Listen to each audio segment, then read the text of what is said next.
Agroband, oferecimento. Vai de cartão BNB Agro, com a menor taxa. Banco do Nordeste, Governo Federal. FAEB 60 anos. Quando a gente defende o campo, a gente defende tudo. Instituto Washington Pimentel. A estratégia do agro passa por aqui. ABAPA, Associação Baiana dos Produtores de Algodão. Sombreiro Seguradora, protege o futuro de quem produz. E a IBA, Associação de Agricultores Irrigantes da Bahia.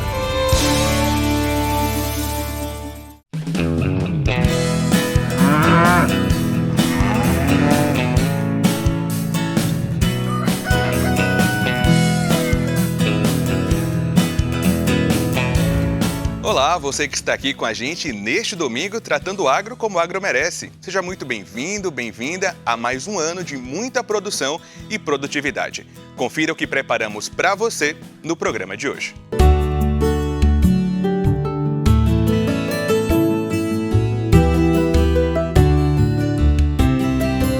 Já está aberto o período de adesão ao Programa Algodão Brasileiro Responsável, o ABR, para a safra 2025-2026. Aqui no estúdio, uma entrevista com o secretário Pablo Barroso com balanço das ações e as expectativas para o agro baiano em 2026. E do Sudoeste, em Vitória da Conquista, um resgate que mobilizou equipes ambientais. Um lobo-guará foi capturado com segurança em um sítio. Eu sou Lucas Pacheco, te farei companhia durante todo esse mês de janeiro, durante as férias de Catiane Magalhães, e tudo isso a partir de agora no seu Agroband Bahia.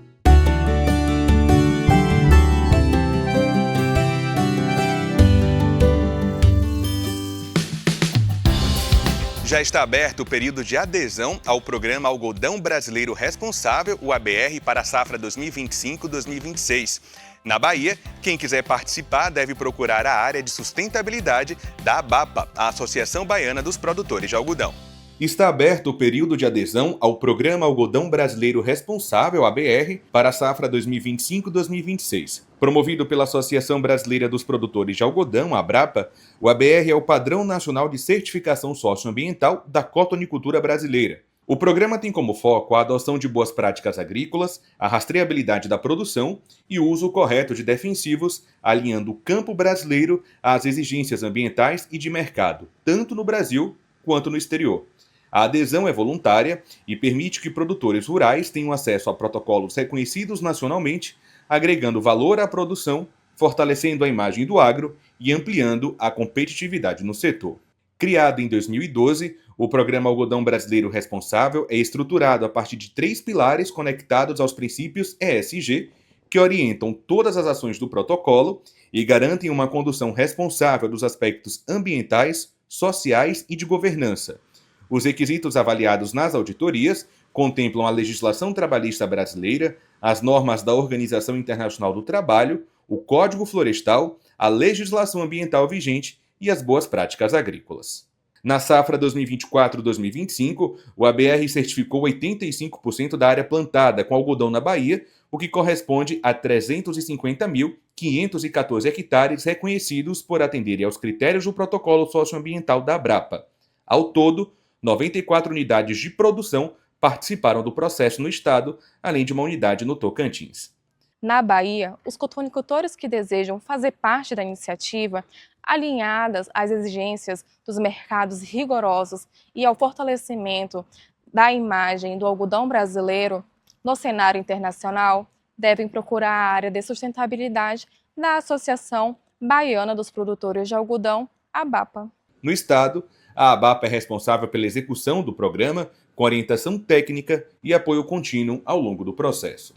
Uma pesquisa do CETAB sobre abelhas sem ferrão, publicada em uma revista internacional, foi premiada e coloca a instituição em destaque. O estudo reforça a importância dessas espécies para a polinização e para a manutenção da biodiversidade com impacto direto na produção de alimentos. Uma pesquisa inovadora desenvolvida na Bahia colocou o estado em destaque no cenário científico internacional.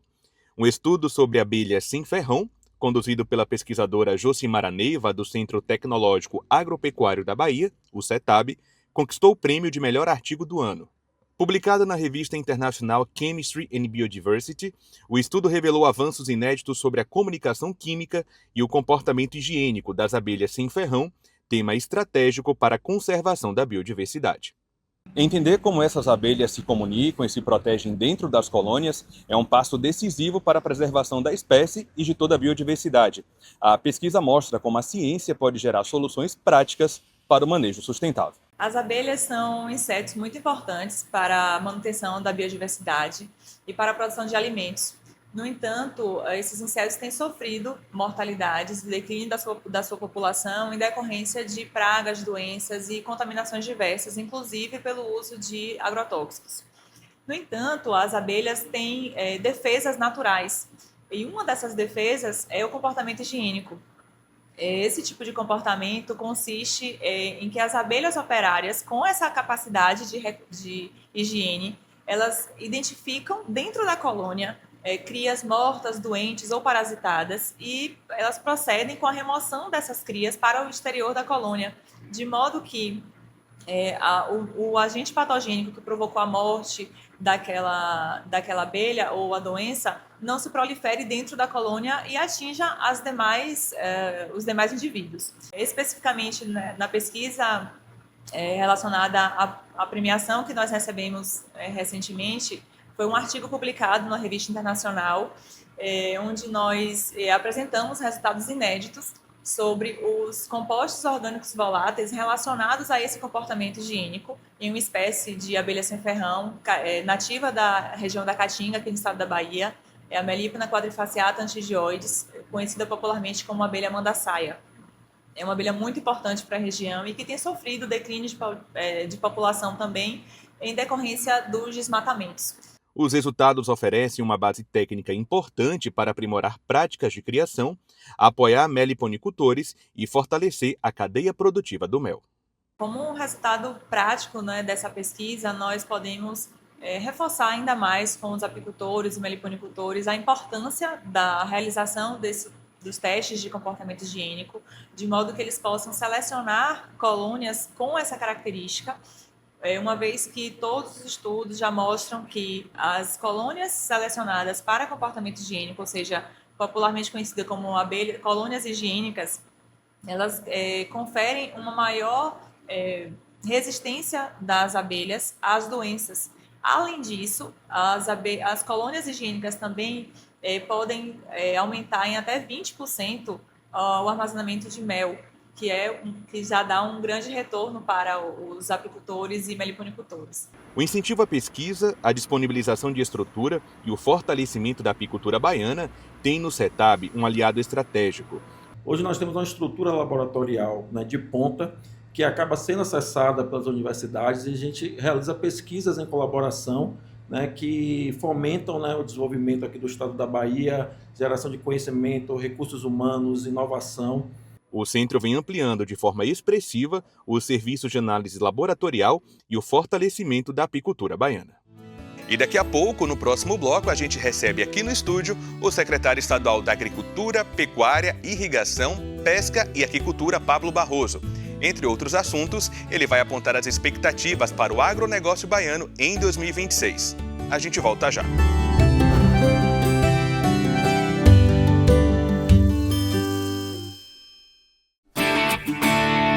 Agroband, oferecimento. Vai de cartão BNB Agro, com a menor taxa. Banco do Nordeste, Governo Federal. FAEB 60 anos. Quando a gente defende o campo, a gente defende tudo. Instituto Washington Pimentel. A estratégia do agro passa por aqui. ABAPA, Associação Baiana dos Produtores de Algodão. Sombreiro Seguradora, protege o futuro de quem produz. E a IBA, Associação de Agricultores Irrigantes da Bahia.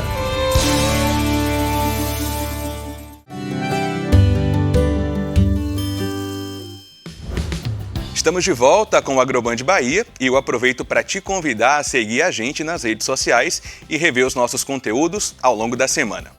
E agora a gente vai falar sobre os rumos do agro no estado. Eu recebo aqui no estúdio o secretário estadual da Agricultura, Pecuária, Irrigação, Pesca e Aquicultura, Pablo Barroso, para um balanço das ações do setor e as expectativas para o agronegócio baiano neste ano que começa 2026. Secretário, bom dia, seja muito bem-vindo.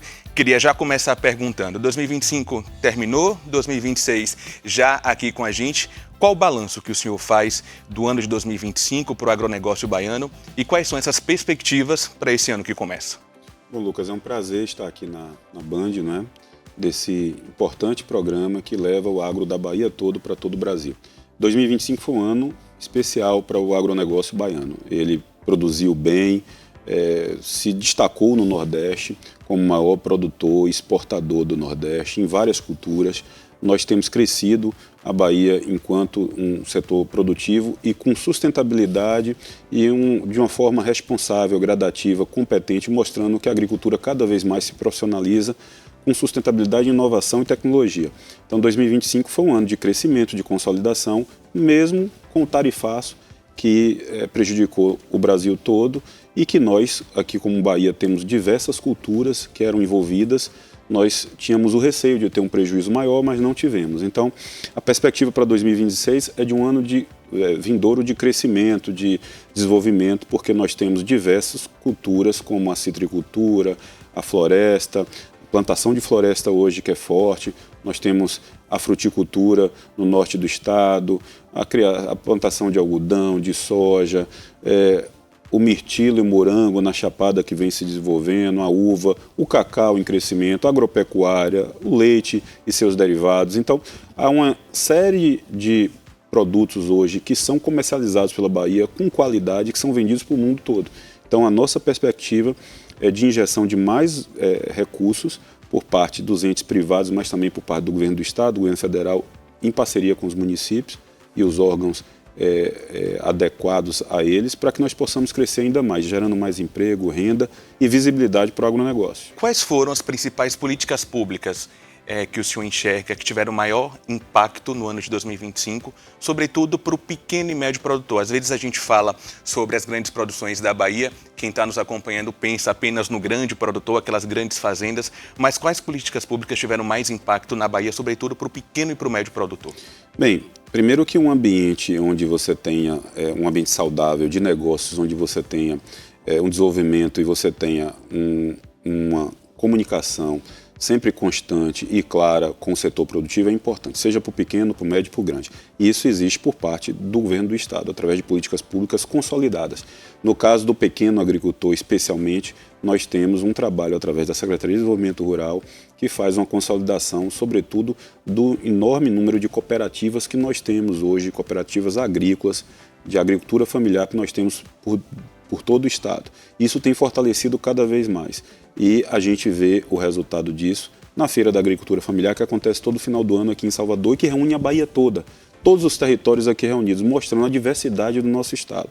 Então, isso tem um crescimento gradativo. A economia da agricultura ela não cresce da noite para o dia. Ela realmente precisa de um tempo para se adequar com políticas públicas, para você realmente, inclusive, ter conhecimento de como fazê-lo da forma melhor, mesmo com as irregularidades do tempo, né, as pessoas precisam realmente ter isso.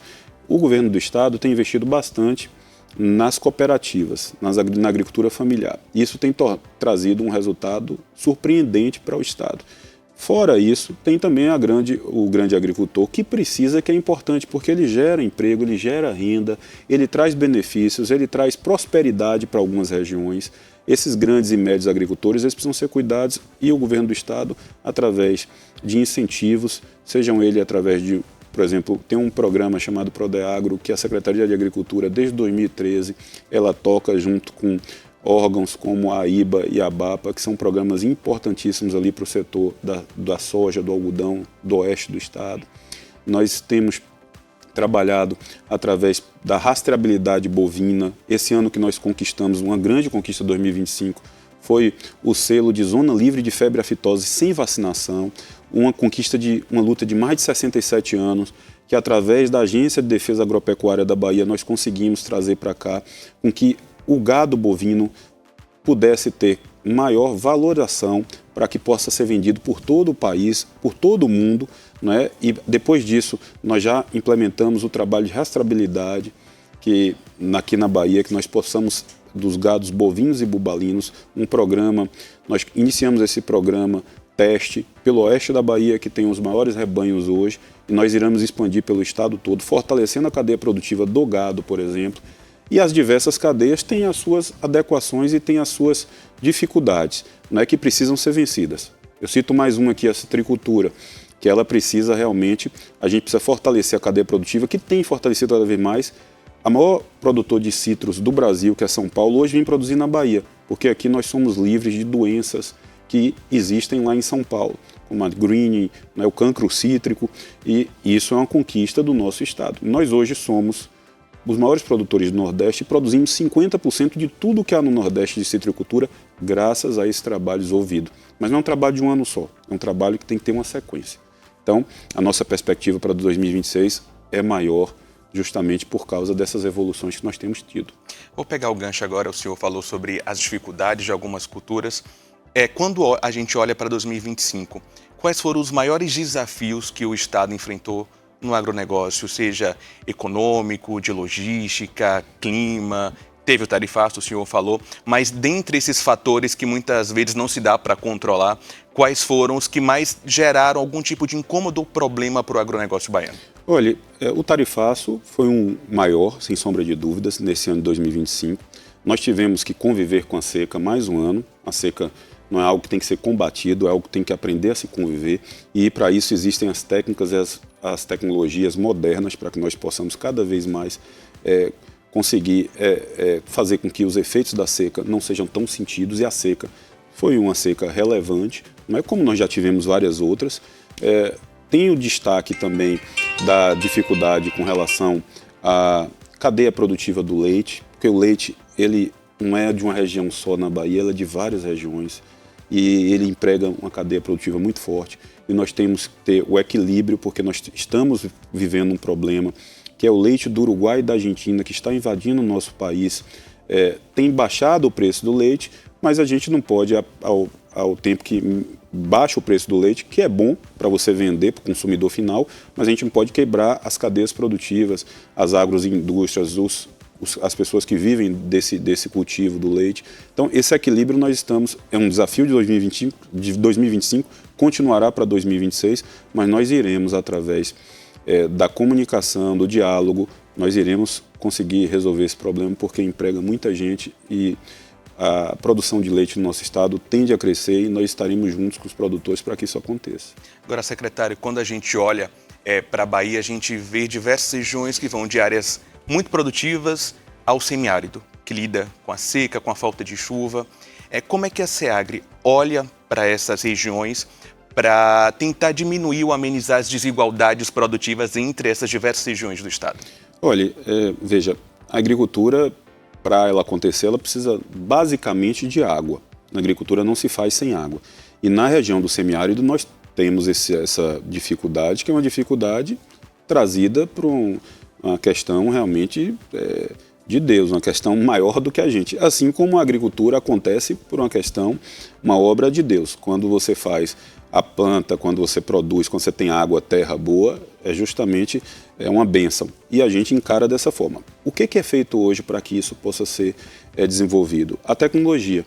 Nós temos um produto, por exemplo, assim como lá atrás houve o dessalinizador, que foi uma grande conquista, nós temos hoje algo que algumas pessoas, uma inovação, chamam de ionizador.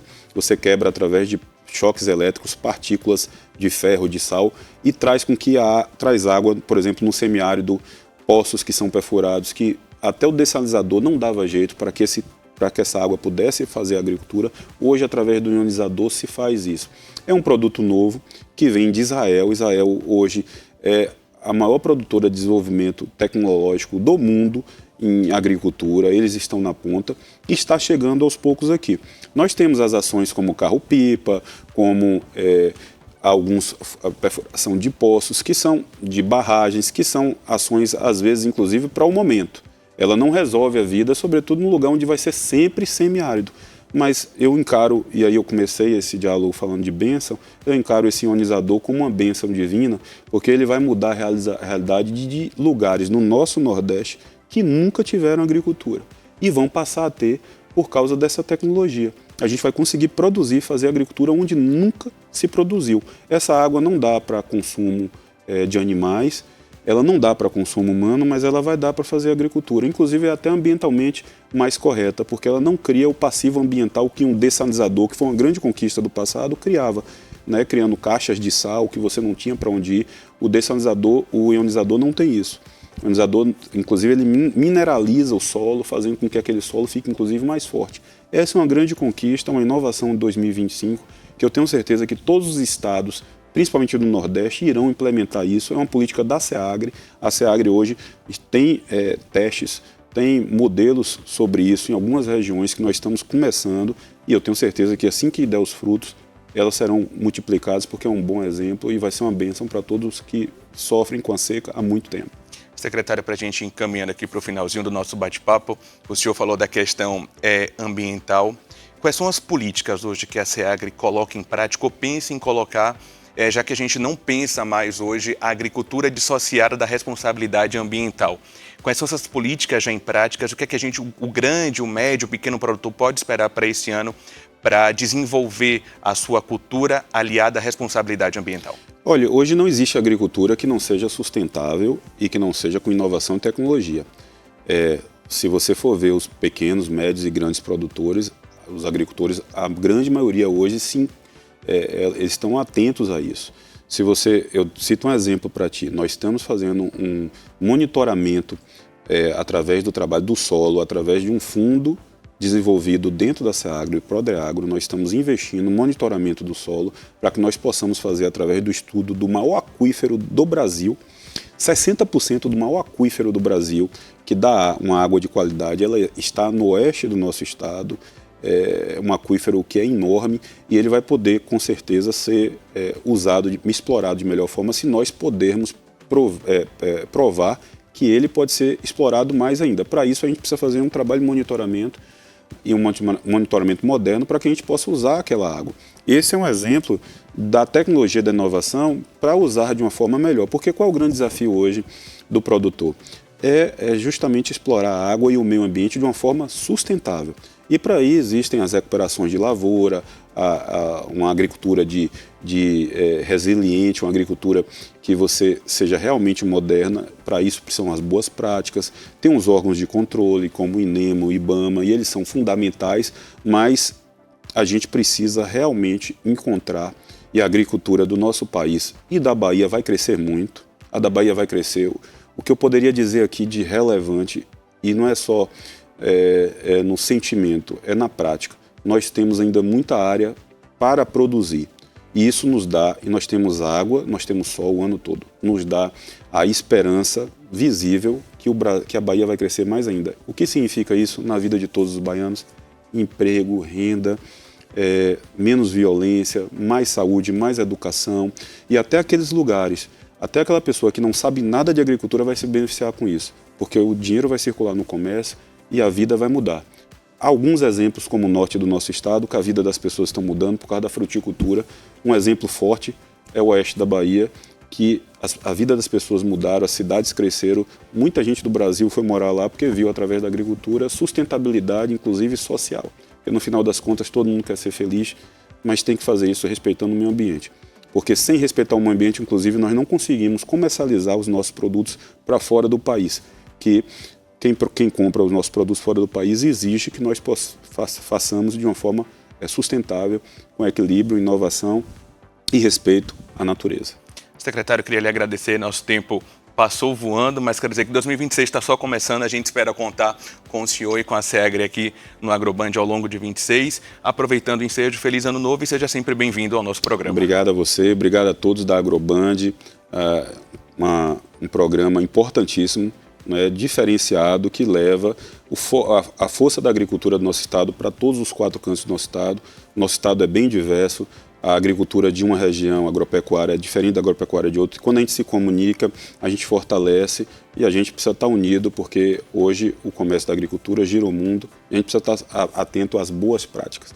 E a AgroBand, através de uma forma responsável, faz isso muito bem. Quero parabenizá-los aqui e dizer que estamos à disposição por todo 2026. Obrigado, secretário, mais uma vez. Volte sempre. E daqui a pouco, no próximo bloco, um resgate que mobilizou equipes ambientais no sudoeste da Bahia. Um lobo-guará foi encontrado em um sítio em Vitória da Conquista e você confere essa operação daqui a pouquinho. A gente volta já.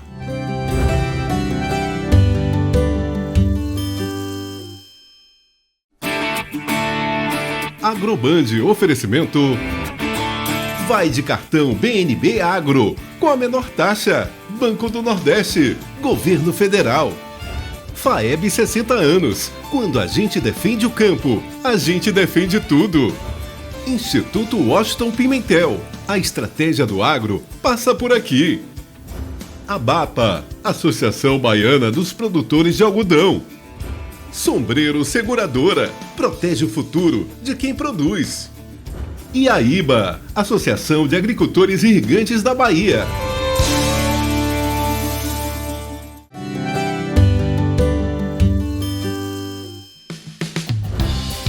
Estamos de volta com seu Agroband para Bahia e Sergipe, aqui na tela da Band. Um lobo-guará foi resgatado na última semana em um sítio em Vitória da Conquista, no sudoeste da Bahia. A presença do animal, que não é comum na região, mobilizou equipes ambientais até que ele fosse capturado com segurança. Forte símbolo da fauna nacional, o lobo-guará é uma espécie típica do Cerrado brasileiro em vários estados. Na Bahia, é comum na região oeste. Por isso, foi uma grande surpresa quando um deles foi encontrado em Vitória da Conquista, no sudoeste baiano. É o segundo lobo-guará que dá entrada aqui, depois de muito tempo. É um bicho que deve ter vindo de muito longe, né? Porque ele ocorre no Cerrado, no Pantanal, no sul do Brasil, na Argentina, no Uruguai. Então ele não ocorre aqui no nosso bioma, aqui próximo da cidade. A fêmea adulta foi capturada e resgatada pela equipe do Centro de Triagem de Animais Silvestres do município, depois de ser acionada pelo morador de um sítio no bairro Vila Elisa. Os especialistas explicam que essa migração do lobo-guará acontece provavelmente por causa do desmatamento e das queimadas que vêm agredindo o meio ambiente. Com o seu habitat natural em destruição, a espécie é obrigada a buscar alimento e meios de sobrevivência em outros lugares. Em situações de vulnerabilidade como essa, ou como vítimas do tráfico, mais de 80 mil animais já foram resgatados e trazidos para os CETAS ao longo de quase 26 anos de funcionamento. Além das apreensões realizadas pelos órgãos ambientais ou de segurança, há também os resgates e entregas voluntárias. As aves, répteis e mamíferos passam por uma série de cuidados até que estejam aptos para voltar à natureza. Então, nosso papel aqui é restabelecer esses animais, cuidar, alimentar, né, hidratar, depois recuperar alguns que têm problemas físicos e tudo. E depois desse período de adaptação, de quarentena, a gente escolhe o lugar de devolução desses animais à natureza e faz essa devolução. Depois da rápida visita aos CETAS, o lobo-guará já voltou para casa. As equipes do Centro de Triagem viajaram por cerca de 250 quilômetros até uma região de cerrado entre Minas e Bahia, onde o animal foi solto. E por hoje nós ficamos por aqui, mas você pode rever o programa nas nossas redes sociais e nos acompanhar durante toda a semana. Mas antes de ir embora, um recadinho. Neste mês de janeiro, minha querida Catiane Magalhães, apresentadora do Agroband, estará desfrutando de merecidas férias. Durante esse período, eu, Lucas Pacheco, vou te fazer companhia. Bom domingo para você, uma semana produtiva e eu te espero domingo que vem.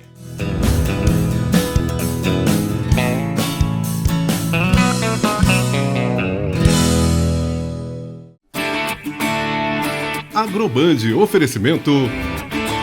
Vai de cartão BNB Agro, com a menor taxa. Banco do Nordeste, Governo Federal. FAEB 60 anos. Quando a gente defende o campo, a gente defende tudo. Instituto Washington Pimentel. A estratégia do agro passa por aqui. ABAPA, Associação Baiana dos Produtores de Algodão. Sombreiro Seguradora, protege o futuro de quem produz. E AIBA, Associação de Agricultores Irrigantes da Bahia.